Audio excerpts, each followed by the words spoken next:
কতদিন ধরেই ভাঙা ফোন দিয়ে চালাচ্ছি। আজকে আমি চলে এসেছি বড় শপিং মলে। নিজের উপার্জনের টাকায় তিল তিল করে টাকা জমিয়ে আজকে আমি একটা আইফোন কিনবো। মা বাবা খুব খুশি হবে, যাই দেখি। এই তো এখানেই মনে হয় আইফোন পেয়ে যাব। এখানেই ভালো ভালো ফোন আছে। ওই তো ওদিকে ফোনও আছে, গিয়ে দেখি একবার। ওয়াও, আইফোন প্রথমবার হাতে নিতে পারলাম।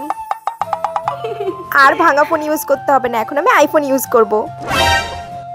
এক্সকিউজ মি, বলছি আপনি ফোন নেবেন? হ্যাঁ। কি ফোন? IPhone 17 max 1 TB।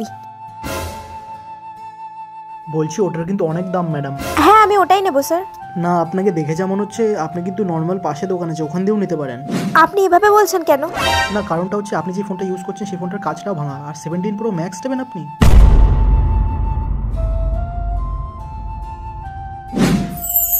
আমি পেরেছি আইফোন কিনতে। ওই দাদাটা ভেবেছিল না যে আমি আইফোন কিনতে পারবো না, আমার চেহারা দেখে আমাকে বিচার করছিল, কিন্তু আমি সত্যি পেরেছি।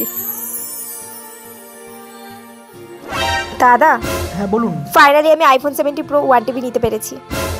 আপনি বলছিলেন না যে আমার ভাঙা ফোন, আমার চেহারা দেখে আপনি বিচার করছিলেন আমি আদৌ আইফোনটা নিতে পারবো কিনা। আসলে আমি এই ভাঙা ফোনটা দিয়েই স্বপ্ন দেখেছিলাম, আর নিজের যোগ্যতায় কষ্ট করে কাজ করে বাবা মাকে দেখে তারপরেও আমি আইফোন 17 1 TB নিতে পেরেছি। তাই প্লিজ কারো ভাঙা ফোন বা চেহারা দেখে বিচার করবেন না। ভালো থাকবেন। সমাজের এটাই নীতি, আপনার পরিস্থিতি দেখে আপনাকে বিচার করবে। তাদেরকে কথায় নয়, আপনার কাজের মাধ্যমে জবাব দিন।